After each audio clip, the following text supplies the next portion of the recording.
ಹಣ ಮತ್ತು ಮನೆಯ ಸಮೃದ್ಧಿಗಾಗಿ 22 ವಾಸ್ತು ಸಲಹೆಗಳು. 1. ಏಕಾದಶಿಯ ದಿನದಂದು ಮನೆಯ ಉತ್ತರ ಅಥವಾ ಈಶಾನ್ಯ ಗೋಡೆಯ ಮೇಲೆ ಅರಿಶಿನದಿಂದ ಸ್ವಸ್ತಿಕ್ ಚಿಹ್ನೆಯನ್ನು ಮಾಡಿ ಅದರ ಮೇಲೆ ಸ್ವಲ್ಪ ಅಕ್ಷತೆಯನ್ನು ಇರಿಸಿ. ಇದರಿಂದ ಮನೆಯಲ್ಲಿ ಸುಖ ಶಾಂತಿ ನೆಲೆಸುತ್ತದೆ. 2. ವೈವಾಹಿಕ ಜೀವನದಲ್ಲಿನ ತೊಂದರೆಗಳನ್ನು ತೊಡೆದುಹಾಕಲು ಪೂಜೆ ಮಾಡುವಾಗ ಅರಿಶಿನದಿಂದ ಸ್ವಸ್ತಿಕವನ್ನು ಹಾಕಬೇಕು. ಧಾರ್ಮಿಕ ಚಟುವಟಿಕೆಗಳಲ್ಲಿ ಕುಂಕುಮ, ಅರಿಶಿನ ಅಥವಾ ಸಿಂಧೂರದಿಂದ ಮಾಡಿದ ಸ್ವಸ್ತಿಕವು ಆತ್ಮತೃಪ್ತಿಯನ್ನು ನೀಡುತ್ತದೆ. ಗುರುಪುಷ್ಯ ಅಥವಾ ರವಿಪುಷ್ಯದಲ್ಲಿ ಮಾಡಿದ ಸ್ವಸ್ತಿಕ ಶಾಂತಿಯನ್ನು ಒದಗಿಸುತ್ತದೆ. 3.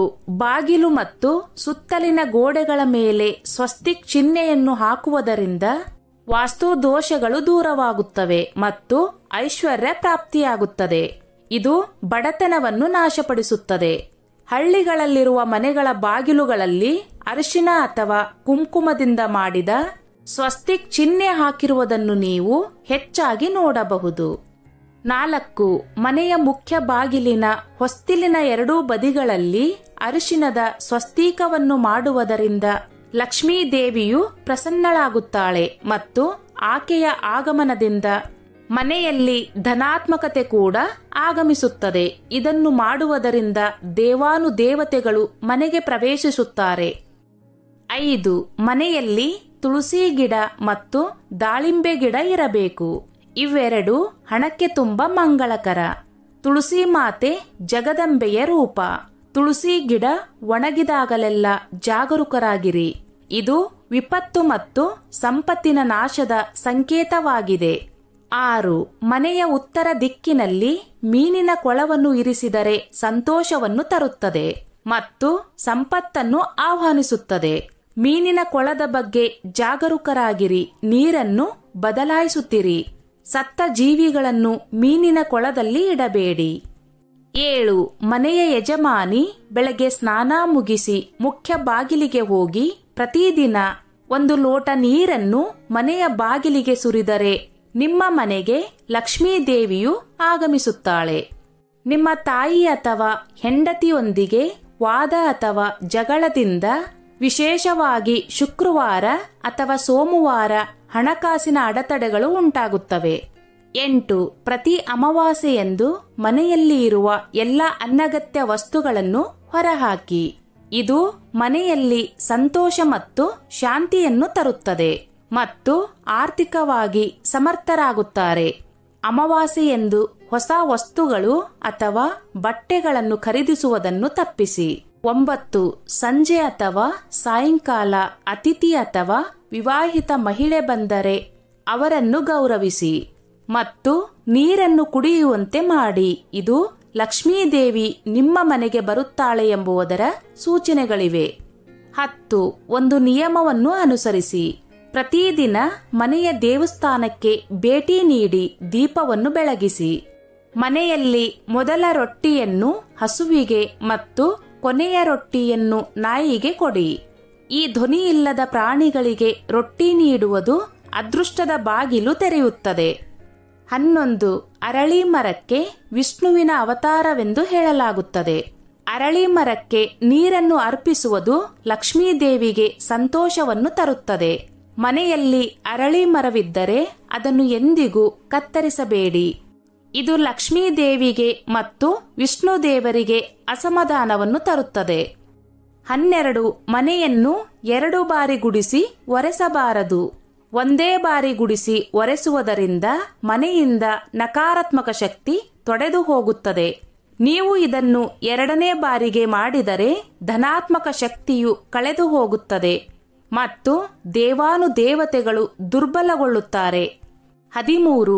ಮನೆಯ ಬೆಂಕಿಯ ಕೋನ ಅಥವಾ ಪೂರ್ವ ದಿಕ್ಕಿನಲ್ಲಿ ಅಥವಾ ಈಶಾನ್ಯ ಕೋನ ಅಥವಾ ಉತ್ತರ ಮತ್ತು ವಾಯವ್ಯ ಮೂಲೆಗಳ ನಡುವೆ ಬೀರು ಇಡುವುದರಿಂದ ಖರ್ಚು ಹೆಚ್ಚಾಗುತ್ತದೆ ಮತ್ತು ಸಂಪತ್ತು ಕಡಿಮೆಯಾಗುತ್ತದೆ. ಉತ್ತರ ದಿಕ್ಕಿನ ಬೀರು ದಕ್ಷಿಣ ದಿಕ್ಕಿನಲ್ಲಿ ಅಥವಾ ನೈಋತ್ಯದಲ್ಲಿದ್ದರೆ ಪೂರ್ವಾಭಿಮುಖ ಅಥವಾ ಉತ್ತರಾಭಿಮುಖ ಬೀರುವು ಇಡುವುದು ನಿಮ್ಮ ಸಂಪತ್ತು ಮತ್ತು ಸಮೃದ್ಧಿಯನ್ನು ಹೆಚ್ಚಿಸುತ್ತದೆ.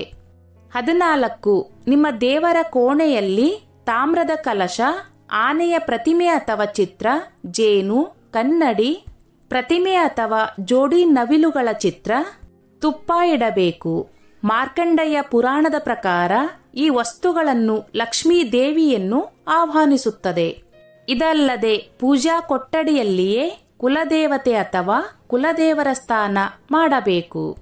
15 ಈಶಾನ್ಯ ದಿಕ್ಕಿನಲ್ಲಿರುವ ಕೋಣೆಯ ಬಾಗಿಲು ಪೂರ್ವಕ್ಕೆ ಎದುರಾಗಿದ್ದರೆ ಅಥವಾ ಉತ್ತರಾಭಿಮುಖವಾಗಿ ಇರುವುದರಿಂದ ಹಣದ ಕೊರತೆ ಇರುವುದಿಲ್ಲ. 16 ಮನೆಯ ಮಧ್ಯದ ಮೂಲೆಯು ಖಾಲಿಯಾಗಿರಬೇಕು. ಅದು ಬ್ರಹ್ಮದೇವರ ಜಾಗವಿದೆ. ಮಧ್ಯದ ಜಾಗ ಖಾಲಿಯಾದಾಗ ಮನೆಯಲ್ಲಿ ಸುಖ, ಸಂಪತ್ತು ಮೇಲುಗೈ ಸಾಧಿಸುತ್ತದೆ. 17 ಮನೆಯ ಮುಖ್ಯ ಬಾಗಿಲಿನ ಮೇಲೆ ಅರಿಶಿಣದ ಸ್ವಸ್ತಿಕವನ್ನು ಮಾಡುವುದರಿಂದ ಒಬ್ಬ ವ್ಯಕ್ತಿಯು ಎಲ್ಲಾ ರೋಗಗಳು ಮತ್ತು ದೋಷಗಳಿಂದ ಪರಿಹಾರವನ್ನು ಪಡೆಯುತ್ತಾನೆ ಮತ್ತು ಉತ್ತಮ ಶಕ್ತಿಯು ಮನೆಗೆ ಪ್ರವೇಶಿಸುತ್ತದೆ. ಸ್ವಸ್ತಿಕವನ್ನು ಮನೆ ಅಥವಾ ಅಂಗಳದ ಮಧ್ಯದಲ್ಲಿ ಧ್ವಜದ ರೂಪದಲ್ಲಿ ತಯಾರಿಸಲಾಗುತ್ತದೆ. ಇದನ್ನು ಮಾಡುವುದರಿಂದ ನಕಾರಾತ್ಮಕ ಶಕ್ತಿ ಮನೆಯಿಂದ ಹೊರಹೋಗುತ್ತದೆ. ಸ್ವಸ್ತಿಕದ ಚಿಹ್ನೆಯನ್ನು ಅದೃಷ್ಟವೆಂದು ಪರಿಗಣಿಸಲಾಗುತ್ತದೆ. 18 ಅರಿಶಿಣದಿಂದ ಸ್ವಸ್ತಿಕವನ್ನು ಮಾಡಿದ ನಂತರ ಭಗವಾನ್ ಶಿವನನ್ನು ಹೊರತುಪಡಿಸಿ ಯಾವುದೇ ದೇವರು ಮತ್ತು ದೇವತೆಯ ವಿಗ್ರಹವನ್ನು ಇಡಬೇಕು. ಇದರಿಂದ ನಿಮಗೆ ಶೀಘ್ರದಲ್ಲೇ ಸಂತೋಷ ದೊರೆಯುತ್ತದೆ. ನಿಮ್ಮ ಮನೆಯಲ್ಲಿ ನಿಮ್ಮ ಪ್ರಧಾನ ದೇವತೆಯನ್ನು ಪೂಜಿಸಲು ಬಯಸಿದರೆ ದೇವರನ್ನು ಪ್ರತಿಷ್ಠಾಪನೆ ಮಾಡುವ ಮುನ್ನ ಆ ಸ್ಥಳದಲ್ಲಿ ಸ್ವಸ್ತಿಕವನ್ನು ಹಾಕಿ ದೇವರನ್ನು ಪ್ರತಿಷ್ಠಾಪನೆ ಮಾಡಬೇಕು. 19 ನಿಮ್ಮ ವ್ಯಾಪಾರ ಅಥವಾ ಅಂಗಡಿಯಲ್ಲಿ ಮಾರಾಟ ಹೆಚ್ಚಾಗದಿದ್ದರೆ 7 ಗುರುವಾರಗಳವರೆಗೆ ಈಶಾನ್ಯ ಮೂಲೆಯನ್ನು ಗಂಗಾಜಲದಿಂದ ತೊಳೆದು ಅಲ್ಲಿ ಒಣ ಅರಿಶಿಣದಿಂದ ಸ್ವಸ್ತಿಕವನ್ನು ಮಾಡಿ ಮತ್ತು ಪಂಚೋಪಚಾರ ಪೂಜೆಯನ್ನು ಮಾಡಿ. ಇದಾದ ನಂತರ ಅಲ್ಲಿ ಅರ್ಧ ಭಾಗ ಬೆಲ್ಲವನ್ನು ಅರ್ಪಿಸಿ. ಈ ಪರಿಹಾರದಿಂದ ನೀವು ಪ್ರಯೋಜನವನ್ನು ಪಡೆಯುತ್ತೀರಿ. ಕೆಲಸದ ಸ್ಥಳದಲ್ಲಿ ಉತ್ತರ ದಿಕ್ಕಿನಲ್ಲಿ ಅರಿಶಿಣದ ಸ್ವಸ್ತಿಕವನ್ನು ಮಾಡುವುದು ತುಂಬಾ ಪ್ರಯೋಜನಕಾರಿ. 20 ಹುಣ್ಣಿಮೆಯ ದಿನ ರಾತ್ರಿ ಊಟ ಮಾಡಿದ ನಂತರ ಮಣ್ಣಿನ ಹಣತೆಯನ್ನು ತೆಗೆದುಕೊಂಡು ಅದಕ್ಕೆ ಕೊಬ್ಬರಿ ಎಣ್ಣೆ, ಎಳ್ಳೆಣ್ಣೆ, ಕಡಲೆ ಎಣ್ಣೆ ಈ 3 ಎಣ್ಣೆಯನ್ನು ಮಿಶ್ರಣ ಮಾಡಿ ದೀಪ ಹಚ್ಚುವುದರಿಂದ ನಿಮ್ಮ ಮನೆಯಲ್ಲಿರುವ ದರಿದ್ರತನ ನಿವಾರಣೆಯಾಗುತ್ತದೆ. ದೀಪವನ್ನು ಮನೆಯ ಹಾಲಿನಲ್ಲಿ ಅಥವಾ ಬ್ರಹ್ಮ ಮೂಲೆಯಲ್ಲಿ ಹಚ್ಚುವುದರಿಂದ ದರಿದ್ರತನ ನಿವಾರಣೆಯಾಗಿ ಮನೆಯಲ್ಲಿ ಸುಖ, ಶಾಂತಿ, ನೆಮ್ಮದಿ ಎಂಬುದು ನೆಲೆಸುತ್ತದೆ. 21 ಹುಣ್ಣಿಮೆಯ ದಿನ ಮನೆಯಿಂದ ಮೊಸರನ್ನವನ್ನು ಮಾಡಿಕೊಂಡು ದೇವಿಯ ದೇವಾಲಯಕ್ಕೆ ಹೋಗಿ ದೇವಿಯ ದರ್ಶನವನ್ನು ಪಡೆದ ನಂತರ ಅಲ್ಲಿ ಯಾರಿಗಾದರೂ ಪ್ರಸಾದದ ರೀತಿ ಹಂಚುವುದರಿಂದ ನಿಮ್ಮ ದರಿದ್ರತನ ನಿವಾರಣೆಯಾಗುತ್ತದೆ. ಈ ರೀತಿ ಮಾಡಿದ ನಂತರ ಮನೆಗೆ ಬಂದ ಮೇಲೆ ಸಾಯಂಕಾಲ ಗೋಧೂಳಿ ಸಮಯದಲ್ಲಿ ತುಪ್ಪದಿಂದ ದೇವಿಗೆ ದೀಪವನ್ನು ಹಚ್ಚಿ ನೈವೇದ್ಯವನ್ನು ಇಟ್ಟು ದೇವಿಯ ಆರಾಧನೆಯನ್ನು ಅಥವಾ ಅಷ್ಟೋತ್ತರಗಳನ್ನು ಹೇಳುವುದರಿಂದ ದರಿದ್ರತನ, ಬಡತನ ದೂರವಾಗುತ್ತದೆ. 22 ದಟ್ಟ ದರಿದ್ರ ವ್ಯಕ್ತಿಯ ಜೀವನವನ್ನು ಹಾಗೂ ಅವನ ಅದೃಷ್ಟವನ್ನು ಬದಲಾಯಿಸುವ ಶಕ್ತಿ ಹುಣ್ಣಿಮೆಯ ದಿನಕ್ಕೆ ಇದೆ. ಇಂಥ ವ್ಯಕ್ತಿಗಳು ಏನು ಮಾಡಬೇಕು ಎಂದರೆ ಹುಣ್ಣಿಮೆಯ ದಿನ ಬ್ರಾಹ್ಮಿ ಮುಹೂರ್ತದಲ್ಲಿ ಎದ್ದು ವಿಶೇಷವಾಗಿ ಶಾಂತ ಸ್ವರೂಪದಲ್ಲಿರುವ ದೇವಿಯ ಅನುಷ್ಠಾನವನ್ನು ಮಾಡಬೇಕು.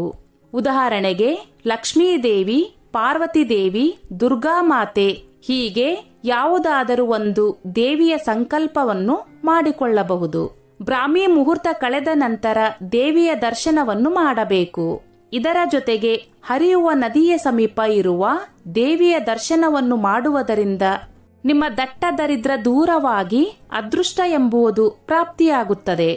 ಹುಣ್ಣಿಮೆಯ ದಿನ ದೇವಿಗೆ ಬಿಳಿ ಬಣ್ಣದ ಹಾರ, ಕಮಲದ ಹೂವನ್ನು ಅರ್ಪಿಸುವುದರಿಂದ ದರಿದ್ರತನ ನಿರ್ಮೂಲನೆ ಆಗುತ್ತದೆ. ಸ್ನೇಹಿತರೆ, ಈ ನನ್ನ ಮಾಹಿತಿ ನಿಮಗೆ ಇಷ್ಟವಾಗಿದ್ದಲ್ಲಿ ದಯವಿಟ್ಟು ಶೇರ್ ಮಾಡಿ, ಲೈಕ್ ಮಾಡಿ ಮತ್ತು ಸಬ್ಸ್ಕ್ರೈಬ್ ಮಾಡಿ.